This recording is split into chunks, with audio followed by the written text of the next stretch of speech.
book with this young adult writing, and so I just like wanted to just...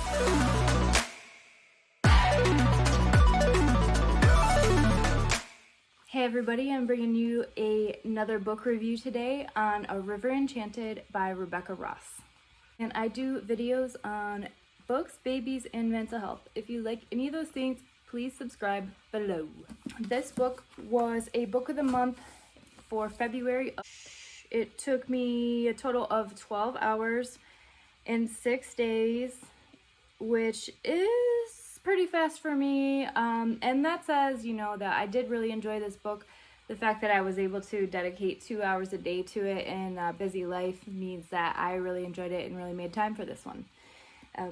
So overall, I gave this book 3 out of 5 stars. And if you want to learn about my new objective measures for book reviews, stay till the end of the video and I'll go through those.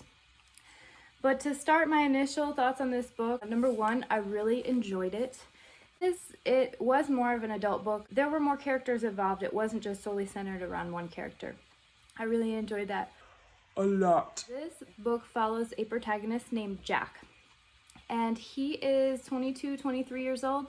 He is a very new adult, and he was a harp professor, and he lived on the mainland. He received a letter from his clan leader telling him he needs to come home, and he doesn't know why.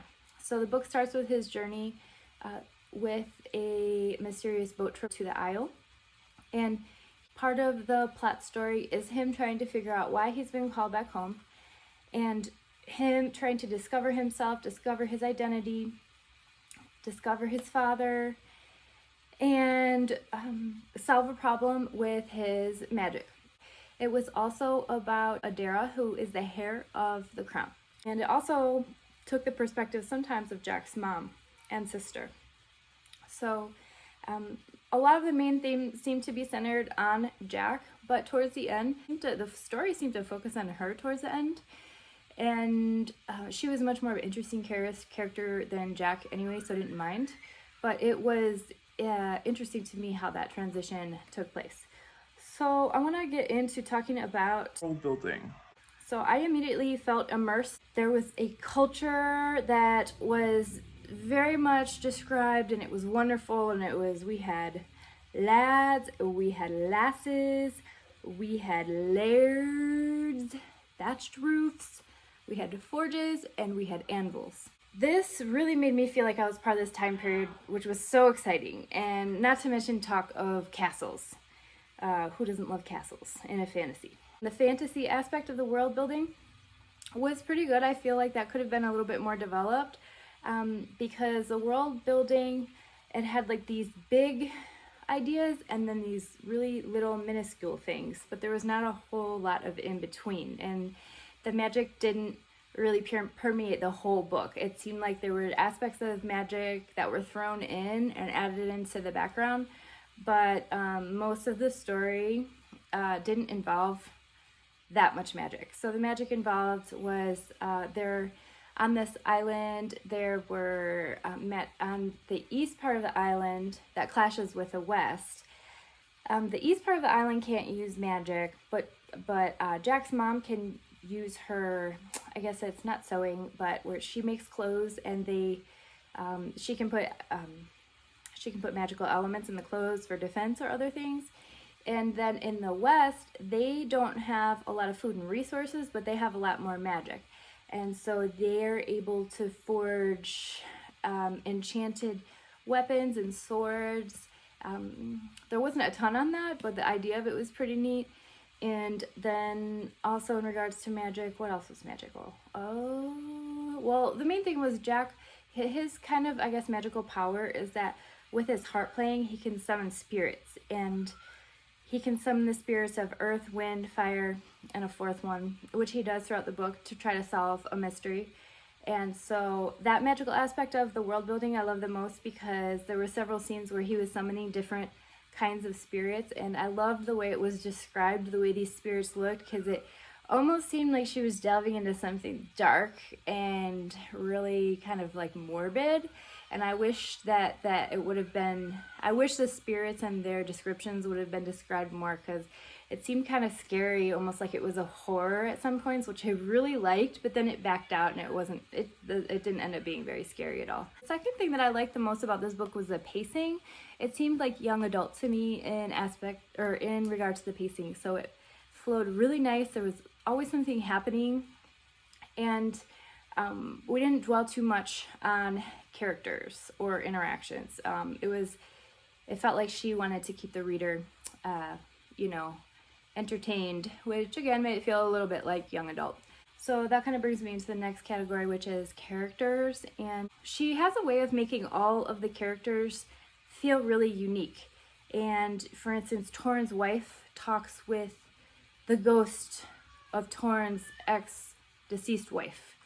And even towards the end, there didn't seem to be a rhyme or reason or a purpose to that. It was just part of her character, which I thought was really cool, because the whole time I was like, well, the ghost is gonna have some sort of play in this whole like girls gone missing. I thought the ghost was gonna have to do with it, but no, the ghost was just there, just part of her life, and I was like, that's really neat that she just added that in. Unless the ghost comes back and does something important in the future novels, I'm not sure, but that was really cool. Jack's character was really unique. The main character in the beginning, I didn't like him. He seemed kind of douchey to me. He was very negative. He was worried about his nails and his nails breaking. But he, he ended up in a relationship with this woman, and they're during a time when they probably should have been having sexual relations. He was like, yeah, I'm good. I'd rather go play my harp. And meanwhile, his lady is over there waiting for him in the bedroom, and he's like, nah, girl, I'd rather be over here playing my harp, and don't you make me break a nail. So, I didn't like Jack. He was not very manly. He seemed like kind of a scrawny, nerdy, wimpy, kind of self-absorbed kind of guy. But then we had Torrhen, who was the captain's guard, or the captain of the guard, and he is kind of a bit of a gray character. So he's this wonderful husband, but then he has done some things that are morally in the gray area when it comes to war, and it made his character interesting. Like I said, his wife is unique. And then the least interesting kind of main character I thought was Adera, because she seemed kind of typical. She was strong, she was clever, she was, maybe a tad naive at times, but there was really nothing to her that really stood out to me in terms of either her personality or her, the way she looked, or her skills or abilities. So I hope moving forward in this series that the author adds some more interesting aspects to Adera, because she was just okay to me. And so that's the characters. Overall, I really liked the characters. The things that I didn't like about the characters were their interactions, and I think that the interactions and the dialogue was okay, but I feel like in regards to one of the romantic relationships, it was just awkward and unnatural, and I didn't like it. So I think that, and this gets into writing style too, which I'm about to talk about, but with the writing style, the author, she would have this really beautiful descriptions, and then the dialogue would be nice, but then she would just regress to young adult writing, and she would be like, oh, and his heart was beating so fast it was gonna thump out of his chest, and he was so nervous. He was she would use these cliche things to tell us how the character was feeling, but we already know what the character is feeling through the dialogue and through the description of what's happening, and those things made it beautiful. But then I'd be like, no, why are you ruining this book with this young adult writing? And so I just wanted to just slash out parts of her writing, and it made me angry because I really liked this book. So when I would see aspects where her writing was really poor like that, I would get really frustrated because I really wanted to like give this book 5 stars. But unfortunately, it was mostly the writing style that brought it down to 3 stars for me. I didn't mention this, but her writing skill and her prose in the beginning was very fairly sophisticated, lyrical. I love the descriptions, but then it was diabolical because she would write something beautiful and then she would write something like basic, young adult basic. Didn't like that. Hopefully she's evolving. The tone was definitely more young adult towards the end, and she had said, I guess, that she thought this was an adult book because of the themes, but I didn't really know of any adult themes in this book that wouldn't be young adult themes, because the conflicts and the themes seem to be like discovering ourselves, just like Jack was discovering who he is. He's learning how to be an adult. He's learning about the conflicts of choices between, you know, relationships and career, and navigating what it means to be a new adult. And so there was no sex, there was no profanity, there was no rape, there was nothing triggering that I could think of. And it definitely seemed the intended audience would be about college age too, although obviously just like young adult, anybody could read this book and enjoy it. Okay, well, I think that's all I really need to talk about. I covered it pretty quick. So overall, out of 5, I gave the world building 4 out of 5. I think she could have continued to explore the world building as the story progressed and taken out some of the fluff about telling us about the feelings and injected more about world building. That would have been great. I would have given it a 5 out of 5 for that. Characters and relationships, I give that a 3 because I like the characters but did not like a lot of their relationships, and I feel like one of the characters that really was blah to me. Fantasy elements, I give this a 3 out of 5.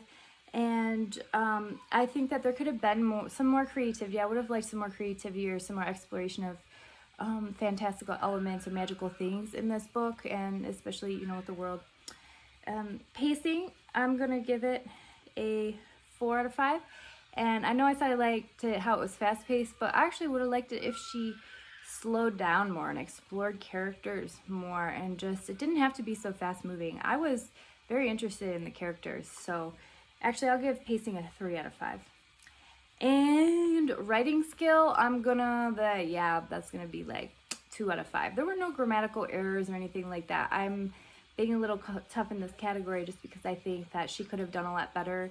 And at times it seemed like she was either confused about who her audience was, or she was just kind of being lazy and could have done a lot more.